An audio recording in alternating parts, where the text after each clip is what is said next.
some choice Stuttering John clips this week that I'm excited to play for you. What you were referencing was the Stuttering John green screen incident. Yeah. So we did it on Anthony's show 2 different times. Yes. And got like 2 different reactions from the people Anthony was talking to. We put it up on the YouTube channel. I'm trying to find. Yeah, the one with Chrissy I saw on YouTube not too long ago. There was one with Chrissy, and I think there's one with Gino too. Yeah, that's up on there. But it did amazingly well. It's almost at 40,000 views on this thing, and we just put it up. And it's hilarious. It's the funniest video you've ever seen as the city of Los Angeles is falling over just to reveal that John is living in disgusting filth. Well, I want to point this out because hearing it on your show, the audio, hearing the thing clumps down, and him just scrambling to get it up is hilarious.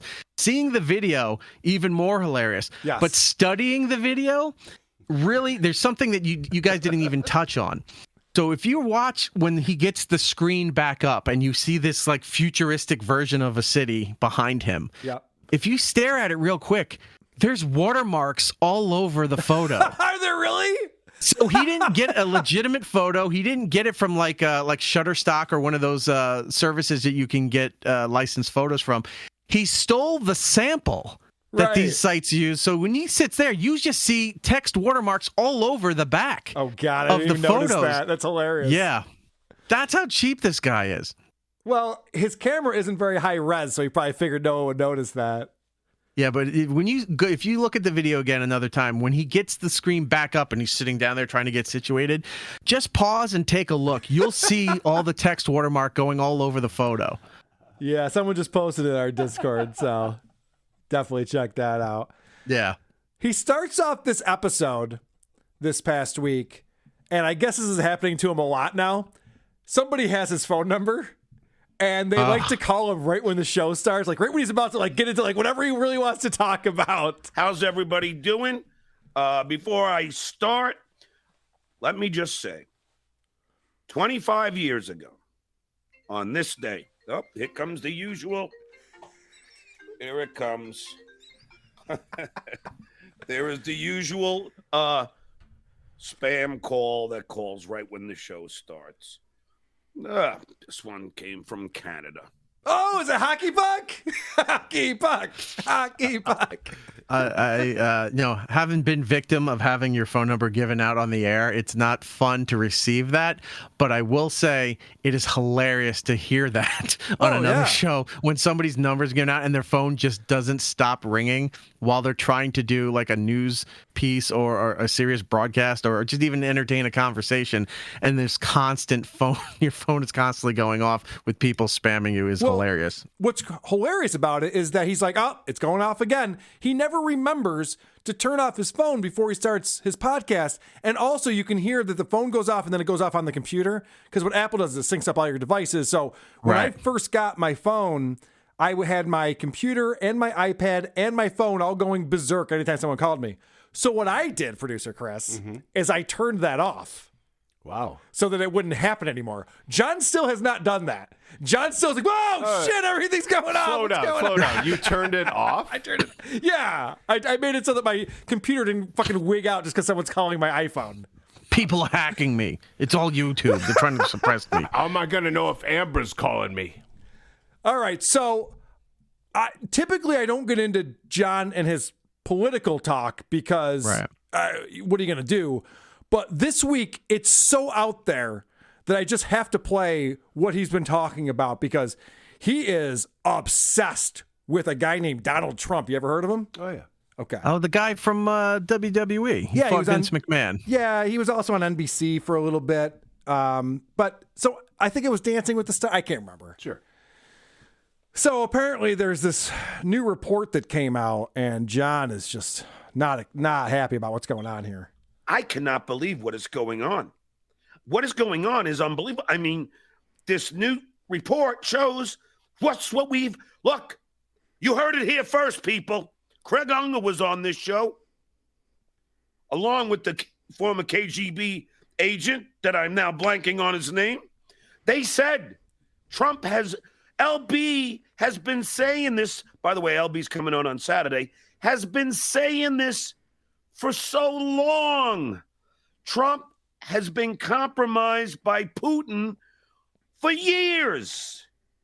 And now we learn that Putin knew that Trump was the perfect idiot that they could use as a puppet. We're going to cover all of this today. This is a brand new episode. Erik, are you familiar with what he's talking about? No, it's the same thing he says every single time. So I didn't know what this was either. I hadn't heard about this, but apparently a few days ago, The Guardian put out a report, and it says that Vladimir Putin personally ordered a top secret spy operation to help a mentally unstable Donald Trump win the 2016 election, according to documents the Guardian newspaper says were leaked from the Kremlin.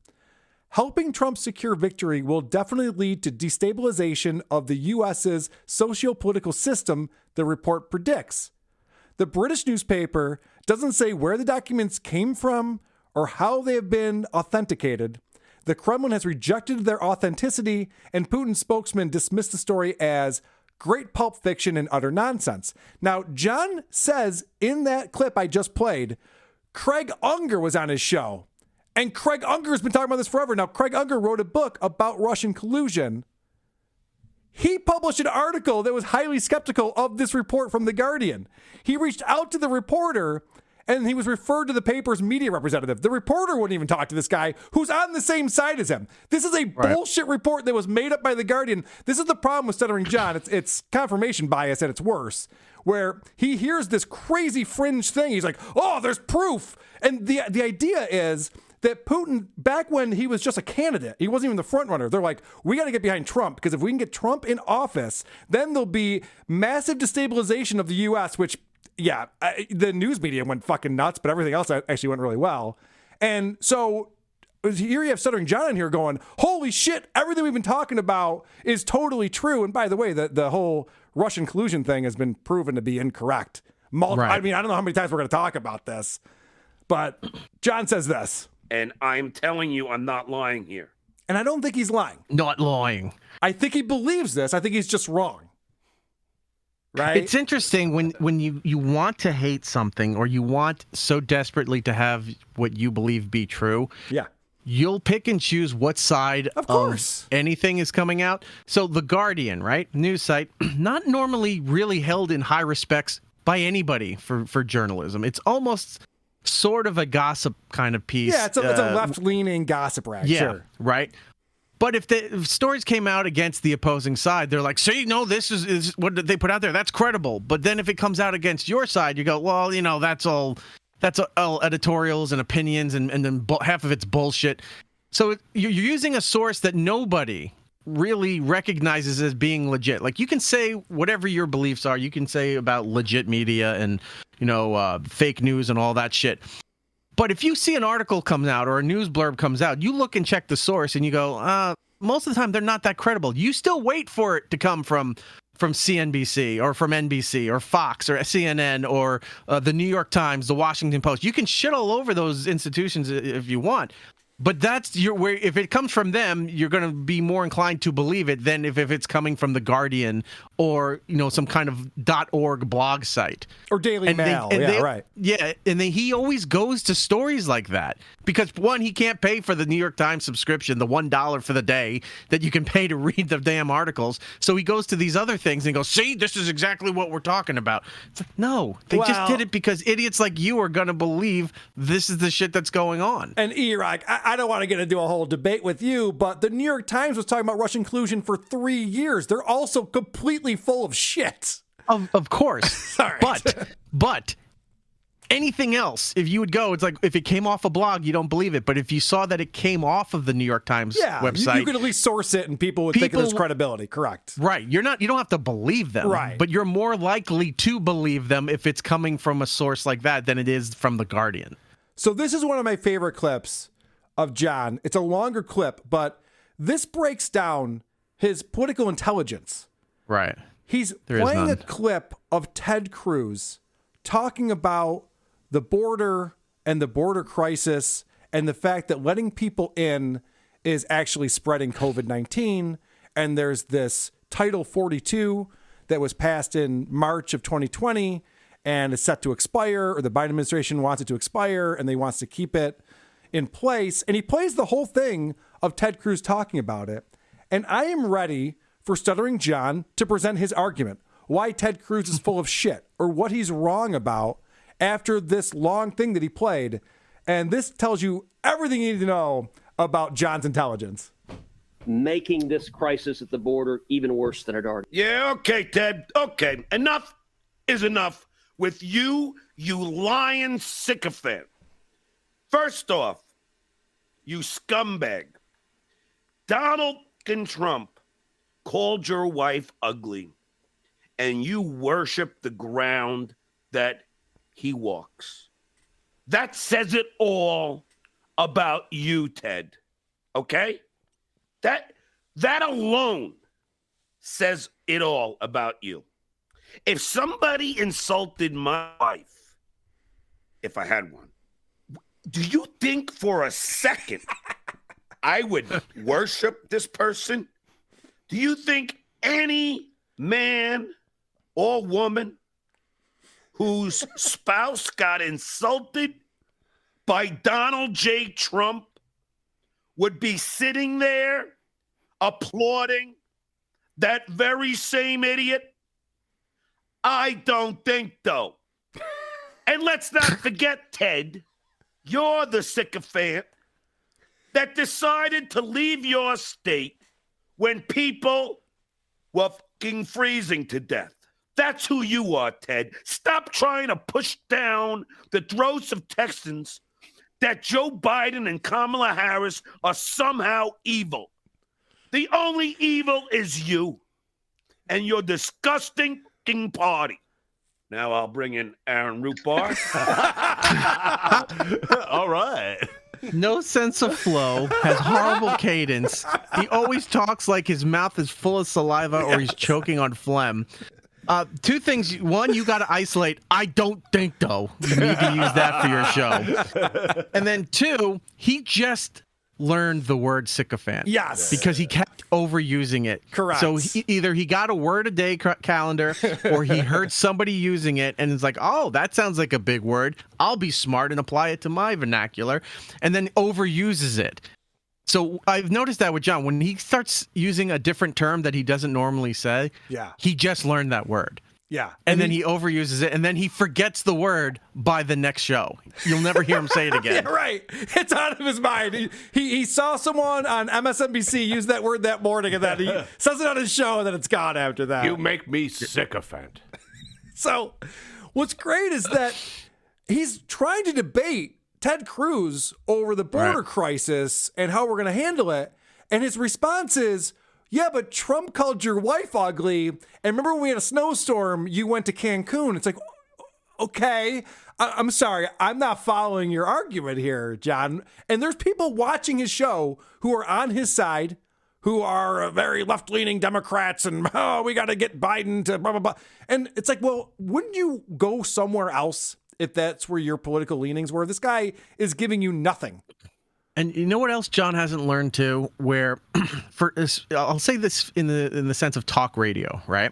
There's a reason why conservative talk radio does well and liberal talk radio doesn't, because conservative talk radio fills in the gaps of all the rest of the country for the South, the Midwest, small markets.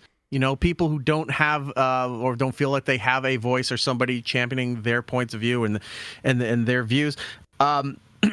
He doesn't understand when it comes to doing this that when your side wins and your side's in power, you shift your conversation to more of about preaching about your agendas and what your guys are doing right and everything that's going good with your side. You do fight the fight with the other side, but the majority of your content is sort of like boasting that you guys kind of won. Here's what Biden's doing. Here's when he went overseas to the G7. Here's what happened here. Here's what they're doing at the borders.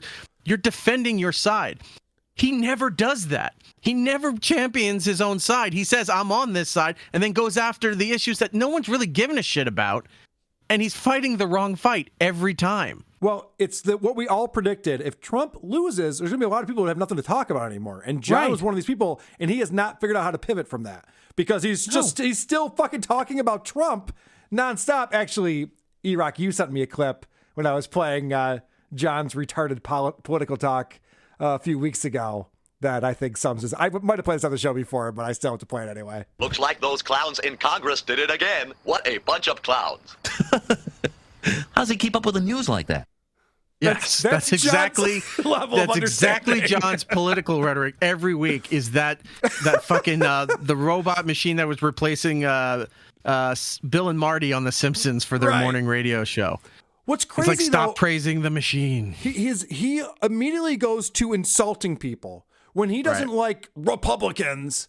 He has to just call them dickless and they're fucking assholes. So. After that rant, he brings on his guest, as we heard in the previous. So Aaron Rupar comes on. And Aaron Rupar actually is going to address what Cruz was saying and try to give the other perspective of what Democrats might think about this. I saw someone pointing out that, which is true, I think, that, it does kind of remind me a little bit of like Nazi rhetoric. Oh, all right. Well, he didn't do that much of a better job, did he? All right, let's call everybody a Nazi. Ted Cruz is a Nazi. All right, there you go. This gets crazier later on in the show when John is talking about, so this guy loses connection for a minute, and now it's just up to John to fill some time. And he's talking about a book that's coming out from General Mark Milley, but it's actually not General Mark Milley. It's these two Washington Post reporters, very far left-leaning reporters who interviewed this guy. And this is John's takeaway from what this book is going to be. Top U.S. general said Trump preaches gospel of the Führer and feared he would lead a coup. Trump was the classic authoritarian leader with nothing to lose, according to the general. In an upcoming book by two Pulitzer Prize winning journalists, U.S. Chairman of the Joint Chiefs of Staff, General Mark Milley, likened Donald Trump to Adolf Hitler. Okay. Listen, peeps, I've been saying this for a long time now. And people have said to me, oh, come on, that's ridiculous. How could you compare Trump to Hitler? How? Because Ivana said he had Hitler speeches next to his night table. That's the only reading he did. Donald Trump worships Adolf Hitler. And he's following the same playbook. So I don't know if John actually thinks this. If he does, he's deranged. I don't think John performs. Like you can listen to like a Sean Hannity or Ben Shapiro, and you can, if you listen long enough, you can tell what they're amplifying for the radio and what they actually believe. You can just sort it all out. John doesn't have that. He's not turning it up to 11 for the radio for entertainment or cringe factor or anything like that. I think he believes whatever he's saying at the moment. I agree. Like whatever, he's got a goldfish memory. Whatever he said is like, that must be the truth. I said it. And it's like, no, that's not how this works. I wanted to give him the benefit of the doubt for a second that he doesn't actually think that Donald Trump is equal to Hitler, because that would be an insane thing to think. But then he says this. And yet Ted Cruz and Kevin McCarthy and Tom Cotton and Josh Hawley are kissing the ring of the next Adolf Hitler. Of the next Adolf Hitler, I gotta say, he would have been Hitler already. He was in office. That's what I was gonna say. If he's gonna start throwing people in camps and invading other countries, he's getting a real late start to it. He's gotta fucking get on that shit. It's coming. Just you wait. It's coming. Okay, he was president for 4 years. He's not the next Hitler. He's so ridiculous. Going into the bunker. Oh, I got something to tell you real quick about please. John. Yeah. Not going to give out names, but I know a lot of comedians who've had who've worked with John in the past, some for many years. And anytime we talk about John, they love to bring up a couple of traits of what John does. John, where you know how comics bust balls. If you ever listen to Opie and Anthony, Yeah, we're not dropping any names. Yeah, keep going. yeah. If you ever listen to Opie and Anthony or Howard, and you would hear the comics that were on that show, they all hang out together and they all just verbally destroy each other, but they're the best of friends, right? John could never do that. So if they try to bring him in on the loop, like if he was doing comedy shows with them and they'd bust the balls, he would immediately, like you said, turn to anger. What do you mean you don't like my shirt? What do you, and they're like, John, we're just busting your balls. Relax. So apparently he doesn't know how to interact like a comic as he says he is a comic. The other thing he loves to do is that he loves to remind people that he did a favor for them 30 years ago. Yes, he does. Right? Yes, so he he'll sit there does. and he goes, "Oh, remember that time you did this and you asked me if I could help you out and I helped you and did this?" It's like, well, you still kind of owe me. Can you get me on this show or can we do this? And it's like, dude, we've helped. That was 20 years ago, and that was one little thing. You don't need to keep bringing that up all the time. But I've heard from several comics that said that this is John's MO all the time, is that if he only wants to interact with you if he needs something from you, and then he guilts you or tries to guilt you or bully you into the fact that he goes, I did this for you back in the day and you weren't be able to do this if I didn't help you. And you're like, no, John, I've more than paid that back to you. That's why Stop I doing agree that. with your assessment that what he is on his show is his true personality, because you see him doing those types of things all the time. And it's like, oh, John, that's a bad look. You probably shouldn't be doing that when he's asking for favors and reminding people things that he's done for them. But the worst is this idea that he can't get his balls busted and take it in stride. There's an episode that I really need to dig into of the Anthony Cumia show when Artie was on, the Artie and Anthony show, where John was the guest. And those two just gang up on John. And he could not fucking take it. It is hilarious. No, and while you're doing that, look for the episode where Anthony and John dissected his the movie that he paid National Lampoons to use their moniker so he could put a movie out. They just sat there and they just dissected the whole movie. Wait, Anthony and who did that? And I think it was Anthony and Artie. Anthony and Artie, okay. Yeah, because One Too Many is one of the worst movies ever made. I watched the entire thing, unfortunately. It's not even a good, bad movie. It's not like you could watch it and laugh and enjoy it for how comically bad it is. You're just sitting there and you go, there's nothing happening in this movie. John thinks he can fuck college girls and he can't, and then that's the rest of the movie. Well, Mersh from ROTC pointed out brilliantly that he thought he was the next Adam Sandler, because he's got his part where he picks up the acoustic guitar and he's singing the song, and then he's got the hot chick who's out of his league, and then he's like, none of it works. Oh, yeah. Fair. None of it works. No, none of it works. Fair assessment. Good for I was going to Mersh. say that, as we know, or as we're told, Hitler responsible for the death of 6 million Jews. And you think, all right, well, if Trump is the next Hitler, you would think he'd at least get a start on something like that. Well, he has, Eric. I'll say it once, I'll say it again. Donald Trump is responsible for 600,000 American lives lost. Okay? Now, 600,000, this number is including while Biden has been president for 7 months. I just want to point that out. I think when John started that whole thing about Trump being responsible for lives, I think it was because when the vaccine was about to come out, and nobody was really sure if this was the way to go, other countries jumped in and bought like 1 million doses right away, sight unseen. Trump didn't do that. He said, well, we're not paying for this. We want to see how it works first and whatever. And because it looked like we were a bit late to the game, he was just kind of like, we're not ready to buy this yet. We don't know. We'll see how let the rest of the world be the guinea pigs on it, essentially. John has been harping on this whole thing and he's like, you just let people die. You didn't just buy the thing and let everybody have it. No, it was actually kind of the smart move to do, to wait to see if this was effective. Then when we found out it was effective, guess what? They bought all the vaccines and everyone has them. Whether you choose to take it or not is up to you. Yeah, it's worked out the opposite of that. We're lousy with vaccines. We don't know what the fuck, they're expiring. We don't know what the fuck to do. I think that's where it stemmed from with John. He's like, look at all these people dying because he didn't act fast enough. It's like, no, anybody else, plenty of other countries didn't act fast enough because they were waiting to see if this thing was going to work. We weren't just going to inject everybody with poison and be like, whoops, we didn't know. We'll get it in the beta testing on this. He grabs some little kernel of not even truth, just a soundbite or some kind of thought that somebody once had, and then it festers in there, and then he builds a whole system off that one little thought, and then doesn't research past that point. Well, it's like, I remember hearing this once, so it's got to be true, and I then know. keeps doing it over and over. That is true. He repeats things that have been debunked for months, and he just continues to repeat them. You won't even hear that he's wrong about it. But I wonder, though, if Trump is responsible for every single life lost to COVID, and you can argue whether COVID's solely responsible. I mean, obviously, 6%. So what about Fauci? How many lives?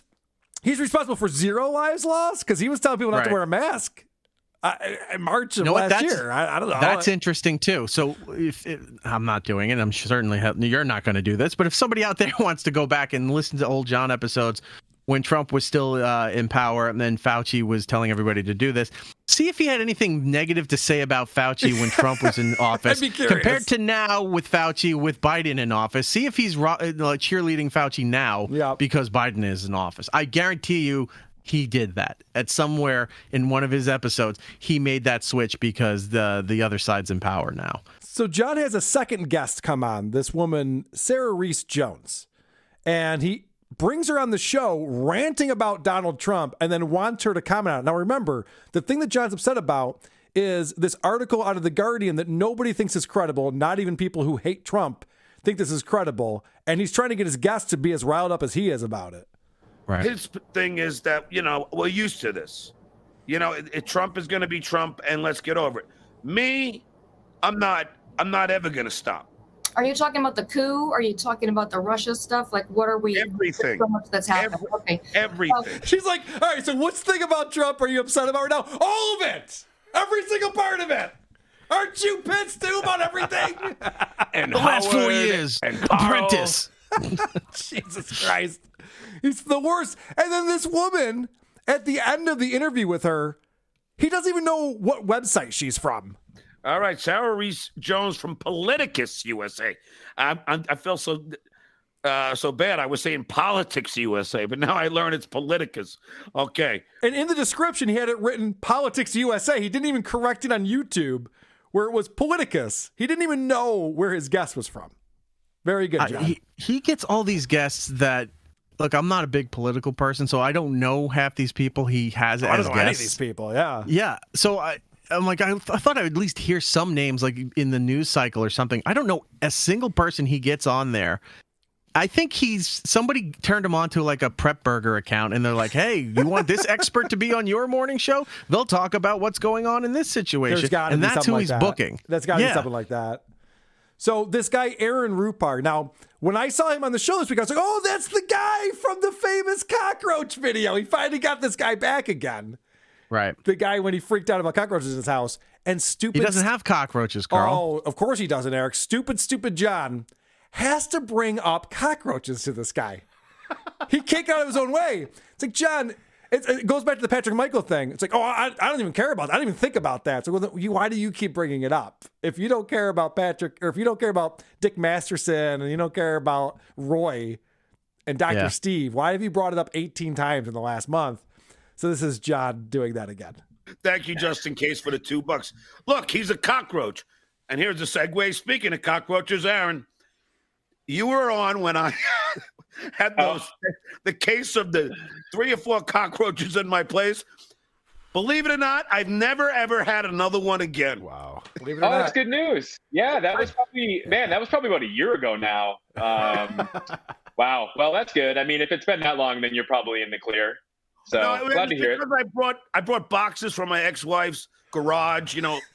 Cockroaches love to eat cardboard. So I guess there was a few in there. He's still debating with who, I don't know, whether or not he has a cockroach infestation. It's his way of getting out in front of it is reminding everyone of it. He's keeping it. It's going. Why? Yes. Why bring it up?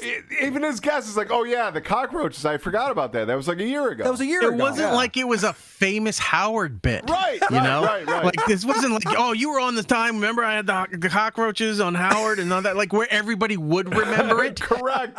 It's a famous WATP bit, you asshole. It's fucking amazing. What a moron. Somebody brought this up in your chat here, and I have to agree.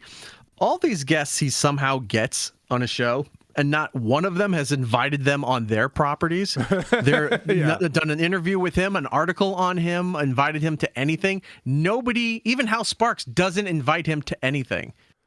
Right, and that's been something that people have talked about quite a bit, because Hal Sparks does stand-up shows, and John's never the feature act. You'd think that they're such good buddies. Like, I'll take you on the road with me. Hal Sparks will join Steel Panther on stage at times. Oh, is that true? Yeah. I like Hal Sparks more now. Yeah, right? That's cool. How bad is John that people won't even bring him to a bringer show in order to get credit for them to go on stage? They're like, no, you know what? I don't really need the time that much. I'm not going to bring John. I always was curious about his comedy stuff. And this is where the discussion with other comics about working with John, they would bring him to places because, one, he was a name at the time with Howard, but two, they were sort of friends with him. But he just never had an act. Like he would go up there and riff, or he would tell jokes on the equivalent of like Jackie level, but Jackie can deliver that. People are going to see a Jackie Martling show to see Jackie be Jackie. You can't do Jackie stuff and not do it as good as Jackie and then try to riff it for 20 minutes up on stage. And he's still doing that, but he's never at any of the clubs in LA. Like I think he's in LA, right? Yeah, yes. He's still in LA. Yeah. He's never at any of the clubs. You never see video footage of, hanging out at the Comedy Cellar or the Laugh Factory or any of these big places where their names, whether they're a massive star for being a comic or just well-known comedians, he's never in the mix at a party, on other people's podcasts, at comedy shows. So what is he doing? Well, barbecue restaurants and strip malls is the answer to that.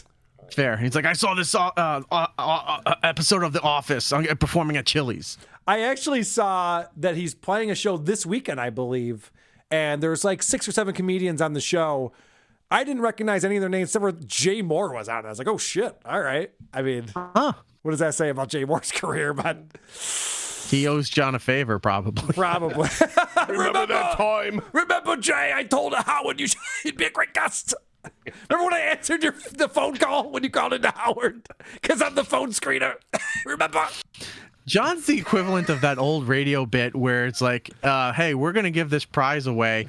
If you know a famous friend, if you have a famous friend, the person with the most famous friend that calls into the show is going to win these tickets or whatever. And that's what John does, but for his show. Yeah.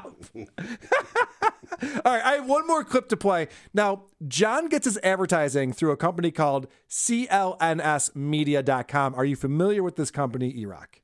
No, not at all. Now, I wouldn't be either, except for probably 3 years ago, they reached out to me and asked me if I wanted to join their network. And I don't know why I did this, but I went to their website and saw they were New England based and they had a bunch of shows about how great Tom Brady is. And I wrote them back and told them to go fuck themselves. I don't like Tom Brady. All right, I guess is my point. But anyway, John, for some reason, is connected with these guys because when he does ad reads, he reads their promo code, CLNS50. Now, he reads the wrong copy. And like we were talking about earlier, Eric, I don't want to get people canceled. I'm not one of these people who's like a tattletale. Right. But I doubt these guys are really paying that much attention to the ad reads they're getting out of this guy. If somebody wanted to send clnsmedia.com this clip, maybe John would be told like he's not doing it right. This is from this past week. And I still have not, I don't know. I always forget to do this, but I really have to get this freaking desktop organized. Bet Online is the fastest and easiest way to bet on all your sports action. Football might be over, but NBA, college basketball, okay, I don't know. This is not the right one. It doesn't matter. NBA, I think is still going on. Do you know how old this has to be to have college basketball in the ad copy? He goes, NBA's still going on. There's 2 or 3 games left. NBA's still going on. Doesn't matter. Wow. Advertisers don't care. They don't care. And the way he reads these ads, too, is he's always like apologizing. Like, all right, bear with me. I got to get through this ad read. You know, we got to pay the bills. He flings his arms out like in front, like he's loosening up, like some men are going to do some drinking. And like he's watch the magic for doing these reads. John's the type that would certain advertisers for podcasts have notes in the copy that say, do not over sexualize this, do not whatever, whatever their notes are, their requirements are. And it says, please make sure you thank the podcast, thank the company for sponsoring your podcast at the end. Yeah. He seems like the type that reads everything in the brackets that tells you not to say these things on the air. Remember to tell a funny anecdote about using your product. All right. And then the promo code is CLNS. Oh, I wasn't supposed to read that part. Don't say this part. Please remember to thank Blue Chew for sponsoring the podcast. And we thank Blue Chew for sponsoring the podcast. So another thing that happened this week is he retold the story about taking home a hot lesbian from Pickwick Pub and then not being able to get a hard on. I didn't pull that because I think we've talked about that before on here, but if we haven't, let me know. I'll be happy to bring that next week because he tells this story where you'd think he's the hero of the story. And he's like, none of it's true. Because he talks about there's this hot lesbian and they're having a conversation. And she goes, I miss dick. Like hot lesbians say all the time. Mm-hmm. Oh my gosh, I haven't had a dick in so long. It'd be great. So he's like, oh, I got a dick. Let's go back to my place. So she goes, yeah, sure. And then they go back to his place. He has a hard on the ride home. A raging hard on. Then he gets back to the place, takes her clothes off, and now he's soft. For some reason. I don't know how that works. And he's eating her out, and he's like, but she doesn't like that because she gets that all the time. It's the craziest story. I feel like we've played it before, but maybe I should have grabbed it just based on Chris's reaction. I'm willing to believe that story is true based on what you're saying. I want it to be true. Some of it's true, for sure. I don't know if she was hot or a lesbian, but she was probably fat and 70. What's your pronouns? You can't just assume. Also, this week, I want to report that Cardiff Electric. Do you know what Cardiff Electric is? No. Is that in Wales? No, he's this Twitter guy who pretends to love all things Stuttering John. He also puts things out where it seems like he's a Stuttering John sock account, but he's doing it on purpose so people think that he's a Stuttering John sock account. Anyway, he sent me a DM just this morning. Says, $500 and I'll do 10 minutes at your live show. Now, this is the guy who's been doing the hashtag SJ Army and Chicago Mission. He's been threatening to beat me up in Chicago, which, but God bless you, man. Come to the show in Chicago with hundreds of WATP fans and let's fight. What are you, stupid? Well, what are you going to do with that? Okay, fair enough. Go for it. I might have an acoustic guitar that I will break over your head. I'm not going to bring my dice on. So I wrote back, 10 minutes of what? I'll do 10 minutes at your live show. What do you do? So he says, addressing the trolls and haters, but you need to be prepared to deal with the truth. So I wrote back a counteroffer. I said, how about I give you $0 and give you 5 minutes? I think that's a pretty good offer. It's a good offer. 5 minutes to be on WATP. You can handle the truth. That's shit dumb pop stars say when I was ready to speak my truth, or are you ready to handle my truth? It's just that bullshit term that makes look, I don't even like your music. I know you're a hot chick, but the fact that you're speaking like this is why guys don't like you. This is why every guy cheats on you and leaves you, because you say stupid shit like that. I don't know what Cardiff Electric's deal is. I kind of think that this is a troll account. It has to be. I think it's playing the long game. Yeah, if the words are being spelled correctly, you know it's not John, but it's somebody that's wanting to carry John's favor. Actually, he pretends to be John because what he writes to me after that is, keep stealing content, loser. So he always spells loser with 2 O's, which I think is his nod to see, I'm Stuttering John, I'm stupid. You're like, okay, I don't know. How bad is it that you're pretending to be Stuttering John as a troll account? I don't know. That is really, really sad. Anyway, that's Cardiff Electric. So John just goes on stage and the equivalent of the end of Jay and Silent Bob, where they have the shit printed off from the internet and they're just going around the country fighting the people that said nasty shit about them and beating them up. Yes. Is he just going on stage and reading all the shit that's been said about him and under the guise that he thinks he's doing, edgy humor? Did you say I have clown shoes? That's one of the best bits of that movie because it's a joke. No one would actually do that. Right. And then Except John, that's his stand-up tour. Yeah. That's a stand-up tour. Folks, and he sits there, he holds a big stack of papers and he hits it with his hand like this and goes, Folks, got a bunch of fresh new material here for you. We're going to delve into this. And then he gets the red light in 10 minutes. Like, no one gives a shit about hating you online, John. That is fantastic. Who are these podcasts? WATP.